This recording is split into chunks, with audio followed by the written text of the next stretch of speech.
So with so much inequality, with so much suffering and pent-up energy, civil wars are going to happen. And these civil wars are going to be fought between the rich and the poor. And Rousseau thinks that the rich have much more to lose. Because while the rich and the poor both risk their lives, only the rich have to also risk their property. So the rich come up with an ingenious solution. This is the last technology that's going to take us to the final stage. They invent the state, which in its early manifestations is mostly private property law, contract law. And this is what they tell the poor. I quote you Rousseau. "Let us unite," he told them, "to protect the weak from oppression, restrain the ambitious, and secure for everyone the possession of what belongs to him. Let us institute rules of justice and peace to which all are obliged to conform, which favor no one." The state is going to resolve inequality, not by decreasing inequality, but by making people okay with living with inequality. It's going to legitimize inequality. Rousseau's point is that even if the rich abide by these rules that they set up, the real issue with these rules is that it justifies that initial disproportionate, unequal distribution. So here's an example. If I have 1 unit of wealth, you have 1 unit of wealth, I come and raid your town.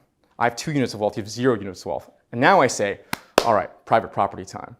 We're only going to play fair from now. Even if I only do fair trades going forward, the issue with that is that that launders my initial ill-got gain. So that is the issue that Rousseau sees. But it's important to emphasize this is not some black and white story. This is not some fairy tale about the evil rich tricking the virtuous poor. Because Rousseau says the poor consent to this agreement.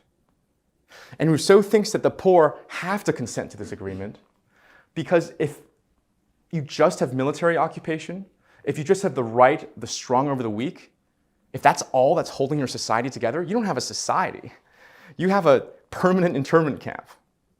For Rousseau, even when societies consent to the wrong things, they must consent to fundamental principles, institutions, and values. So the obvious question is, why did the poor consent to this arrangement? The first answer, not very interesting, is that they couldn't foresee the consequences of what they were getting themselves into. But the much more interesting answer is that even if they could, the poor would still consent to this unequal arrangement because it gave them the possibility of dominating the even poorer. I quote to you Rousseau, "Citizens let themselves be oppressed only so far as they are swept up by blind ambition, and looking below more than above themselves, come to hold domination dearer than independence, and consent to bear chains, so that they might impose chains on others in turn. It is very difficult to reduce to obedience someone who does not seek to command, and the cleverest politician would never succeed in subjugating men whose only wish was to be free. But inequality readily spreads amongst ambitious and pusillanimous souls, ever ready to take their chance on fortune, and almost equally prepared to rule or to serve, depending on whether it favors or foils them. The poor are not virtuous. Just like the rich, we've all been corrupted by civilization. We all have the desire to dominate. The poor are consenting to this so that they can throw their hat in the ring and might one day dominate in turn. Rousseau's point here is that you're deluded if you think the only people in society who are greedy are the people on top. It's easy to think that because the greed of the rich is much easier to see because they're playing with much bigger chips. But looting and thievery, that's just an expression of greed as a billionaire running some Ponzi scheme. So don't mistake poverty for virtue. The first thing we consent to is going to be private property law, contract law. And what that legitimizes is wealth inequality. But we can't just have laws. We also need a body to author them, to update them. So the second thing we established we consented to was the government, magistrates, legislators. The second inequality we legitimized was political inequality. However, for reasons I'll explain, civil wars would happen again.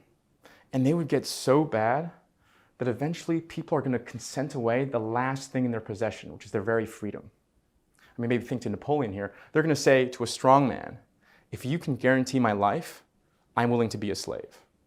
So the last institution that we establish, that we consent to in this threefold process, this threefold degeneration, is masters and slaves. And what is legitimized for Rousseau is arbitrary military power.